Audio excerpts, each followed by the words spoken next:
I'm here today with the Tascam DR-100 MkIII. This isn't a new product by any means. It's been out for quite a few years now. And it is still a current product though, so I thought I would share my thoughts on it and just let you know how I've kind of got on with it. I've been using it for the past month or so, and it replaced the Mark II here, which is still fully functional and is a great recorder in its own right. But there are some key changes to the Mark III. Some of them are good, some of them are bad, and I've listed out a couple of points that I want to share with you. So let's get started. Right then, first of all, the Mark III has a considerably better display. If you turn it on, you can see that straight away. I'll just turn both of them on together. In fact, when you go back to the Mark II, it's quite sort of scarily limiting. It's just a really, really poor display on the Mark II compared to the Mark III. Now, the Mark III isn't anything particularly incredible. It's not sort of, high resolution display technology or anything like that. It is just an old style LCD display, but these, you can't go wrong with these because they will always be clear in any kind of light situation. They don't really rely on anything, even without a backlight. You can see these. So great display, and it gives you all the information you need. You can change this up to, it says it's got this sticker on that says high-res audio. Yeah, okay, whatever. We will kind of ignore that marketing bollocks. And but you can change this up to 192 kilohertz 24-bit recording simply. This one went up, the Mark II went up to 96, but it had to be in a particular mode to record at 96, which meant you had limited features and all that. This one just does it, and it works up to 192 without any problems. So this, I think one of the key improvements on this product for most people is the fact that they've improved the mic preamps, and they've also integrated this sort of dual analog to digital conversion, which means that they can reduce the noise floor even more. This has noise floor performances of minus 109 dB, which means that I suppose technically this is true 24-bit.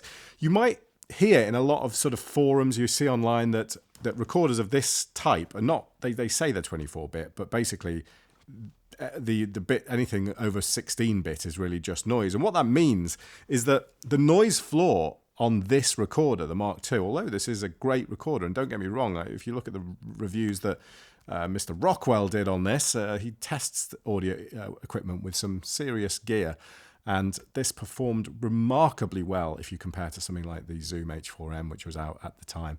This is an extremely well, it's a really nice performing recorder. But this one has a noise floor of about minus 95 dB, minus 96.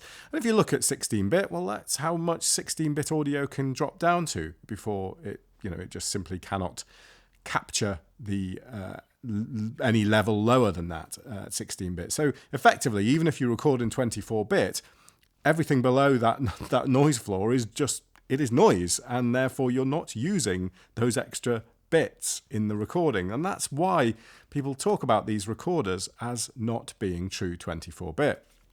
So this one, I suppose, given that sort of logic, means that at least you are able to use that increased or decreased noise floor between sort of minus 96 and minus 109 dB that can only be captured on a 24-bit recording. A 16-bit recording will simply not be able to perform to that specification. Therefore, in short, this is quieter. It has less noise on the recordings, and that's important with any recorder of this type. This has digital levels on it. If we just zoom in on the display again, you can see that this has, I'm getting reflections here. This has the digital levels here, and they are adjusted when this is on record pause. If I put this on record pause, these are adjusted using the digital level here on this side.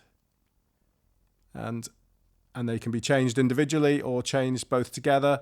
And that is so much better than the Mark II, because although really it doesn't matter that much, on the Mark II you had a analog level control here. These two are sort of joined together, and you could adjust them separately, but they were never quite, you were never quite able to adjust them exactly the same as each other. So there'd always be a discrepancy between the left and the right channel. Now, technically, there could be a discrepancy on this too. There are just natural sort of variances with components and stuff to get a difference between the level of the left and the right channel. But at least you know for sure that what you have set on this is exactly the same on both. They've done some, Tascam have done some genuinely thoughtful redesigns on this. They haven't just come up with a new product and said, oh, look, it's 192. It's got a high res audio sticker on it. There we go. There's a new product for you. They've genuinely looked at the old product and thought, what could we improve on it? And they've done that. So, you know, there's nice touches like the fact that the battery door for the AA batteries is now on the side and has a flap that doesn't come off. You know, stuff like that. And the fact they've removed all the switches from the back on this one. You see we've got switches on the back, which is kind of annoying in a way because it's just, yeah, it's nice to be able to have a back completely free from switches. And they've done that. They've shifted everything to the side and to the front and top and bottom. They've added better connectors on here. So you can see we've got Amphenol XLR connectors that you can also put a quarter-inch jack, quarter-inch plug into there as well. So the locking connectors, they introduced the locking connectors on the Mark II version, but they've improved those again with those Amphenol XLR connectors, which if you look on the Mark II, they were not used on those, but you know, these are fine. They work well. I've never really got any use for these, but I know a lot of people will. So that's a sort of a nice addition. And yeah, what else have they changed here? I'm not really going to go into the menus. There's a great video online already. There's loads of videos online about this product, so I'm not going to go into too much detail about the menus. They've got a nice level hold feature here, which you can, because of the digital level, they can now do, you can have your hold set to hold everything, so literally all buttons are locked, or just hold the level. And that's really good. So you can still control the unit, but you can just make sure that your levels don't change from what you set them at, which is a nice feature. Now, these are fantastic. These level controls here. These level meters here. They're just quick visual level meters for -48, -6, and when you're peaking. And they've put these on both channels, which is fantastic because previously you only had a peak meter on the side here, just one peak meter for both channels. Now we have visual confirmation of varying levels, so you've got a -6 sort of nice sort of headroom there of -6 dB a peak and -48 for both channels independently. A very nice move. The headphone amp on this is better. The output on this is noticeably louder, and it's just they've improved that. This was the Mark II was always a little bit quiet in that respect, so another nice improvement there. And finally, really the things I've noticed, at least, you've got a line out. I mean, you've got your headphone out here, but you've also got a sort of standard line level out, so it's nice to have both, so you can have your headphones independent from any line out there. There are other things, you know, sort of like XRI information that gets put on the files, and MS decoding for that type of stereo recording, and there's various bits and pieces, but these are the things that I've noticed in the time that I've been using this product. So let's talk about the bad points. Let's talk about some of the things that they've done on this where you just think, why have you changed that? What's the point? Firstly is the shock mounts. They make a point on the literature, if you like, that they've got shock mounts on here. I'll show you this quite close up and you'll see. So these little mics on the top here, they're on kind of shock mounts. You can see as you move the sort of capsule, or not so much the capsule, more the protective bit around the capsule around. And they do absolutely nothing. Those shock mounts are useless. I mean, the microphonics and the general handling noise through the case is just as bad as ever. It's terrible. You know, you can hear everything even though it's a full metal construction case, you can hear everything. So don't expect to be using this in your hand really at all. If you read this and say, oh, these are shock mounted, I'll be able to just have it in my hand. You can't. They're completely pointless. There's no minus infinity on the display, on the levels. You can drop it to 0 on the levels, but 0 is not 0. And I'll show that to you now. If I just press record on here and I drop my level down as low, wrong way around. I'm kind of doing things backwards here. I drop this down as low as it will go. Well, you can see that there are still levels on there. Oh, no, sorry, I've got that wrong. I'm just working backwards. So, right, there we go.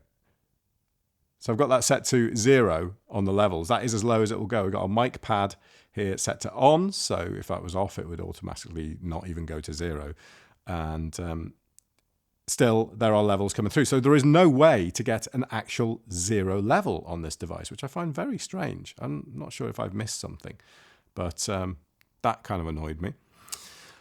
It's a really basic package that you get with the Mark III. The Mark II came in a nice large box. It came with an infrared remote control. We've got a nice infrared receiver on the top of here, so you can start and stop the recordings without having anything connected.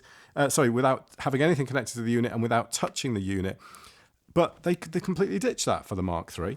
I don't know whether that was customer surveys or something like that, but I have no idea why they ditched it. You don't get the infrared remote with it. You don't get any kind of remote with it. You don't get any kind of foam covering for the top. You've got a nice foam wind protector for the top, and you got a case as well. You don't get a case with the Mark III, so I'm now using the case for the Mark II for the Mark III. Oops, sorry. For the Mark III, you don't get any kind of case or any sort of protective thing for it at all. It's just a simple box with this. The digital in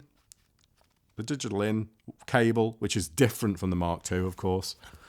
Of course, they changed that, so I now have 2 different ones for the 2 different products. I just don't see why they stripped that all back. I mean, yeah, it must have been something to do with cost and the fact that people weren't willing to pay for it, or just said they didn't want it. I don't know, but you don't get any of those things with this that you did get with the Mark II. The Mark III has a built-in lithium-ion battery. If we take a look at the Mark II, the lithium-ion cell is here, and it can be simply replaced if you wanted to. There we go. There's our Tascam DR-100 lithium-ion cell, and that can be replaced. Instead, they've built it into the unit, and we now have a built-in point of failure. Batteries are consumables. They will fail. Why build it into the unit? So you have to send it back, and you have, on a product like this, I understand it on consumer smartphones, but this isn't a consumer product. This is a tool to do a job for a professional, and I just don't see why you would do that. But in reality, I've had this since 2012, and the lithium-ion battery is still kind of okay. So hopefully, if I can get the same kind of life out of this as well, then it's not too bad. I can handle sending it to a service center once every 6 or 7 years. And here's the worst point, right? This is without doubt the most annoying point about this. With the Mark II, I could hold it firmly in my hand with a wind cover on, and I could record stuff. And as long as I held it completely firmly in my hand and didn't move anything, there would be no noise transferred to the recording. And the reason was because none of these switches on the front move about, and none of these switches on the back move about. I mean, they do if you kind of touch them and move them, but if you shake it, if I just hold this up to the microphone on my camera here, well, yeah, you can't hear anything, can you? On the Mark III, well, the build quality on these switches isn't as good. Can you hear that? Can you hear that rattling? That's these small switches. They move around and they are not firm enough in the case. And what that means is that even if you hold the recorder still and firm in your hand like this, if you do happen to kind of knock or just jolt, like just a slight movement like that, the switches rattle and that noise gets transferred to the recording. This has to be used in a much, much more controlled environment, on ideally on a shock mount, or of course just laid on a surface when you're going to do some kind of recording. And that's not a problem probably for a lot of people, for the simple fact that a lot of people will be using these and plugging stuff in. And that's good. You know, if you're going to use those, then you've got a great recorder here. But if you're like me and you do like those kind of this AB, quite wide sounding recording on the built-in mics, I mean, it's the convenience of these mics is just massive. You know, you can use this anywhere to record so simply without having wires hanging out of here and extra microphones and stuff. These are decent. You know, these are nice microphones with a pretty good noise level on. And they sound great. The stereo width on these is because of their AB configuration, is really nice. Admittedly, they're only 1.5 inches apart, but trust me, they sound good. But you're limited because of that. The whole thing shakes. And finally, the other thing that sort of bugs me about this, the Mark III, is that it's now more menu driven. It's sort of inherently going to be the case as things, you know, as your level controls move to sort of digital level controls versus analog and what have you. But everything is more menu driven on this. I'm going to try and just show you quickly what I mean. I really should have got rid of that light in the background there, shouldn't I? Because I can't see what I'm doing. But if I go into the menu here, you now have your input-output settings, and you have to set your source through the menu. On here, on my Mark II, well, I just had an input switch there, an input switch that told me, do I want to use the Unimics on top, XLR, and then when I'm on XLR, do I want that to be mic or line in? And on this, you have to go into a menu to make those changes. So I have to go into source, and I have to tell it which one I'm going to be using. And then even then, it's not that clear. Which one's mic? Well, OmniMic, that's fair enough, and Unimic, that's fair enough. But then mic or external mic? Well, external mic, I suppose, is, yeah, external. Anyway, you have to go into a menu to make these changes. And for me, having something that's just a switch on here is much, much simpler. Having it on a menu just takes that little bit of extra time. And it's kind of, I don't know, it just seems like a little bit of a step backwards as far as I'm concerned. So there we go, my quick look at the Tascam DR-100 Mark III. It's a great recorder. It sounds fantastic. I'm really happy with it. But there you go, just a few sort of the good, really good things about it, the nice things that have changed, and also the things I've noticed that are bad. If you enjoyed that review or look at the product, let me know. If you've used this or you've used a better one or whatever, then let me know. If anything you can think about, just shove it in the comments. Interaction's always good.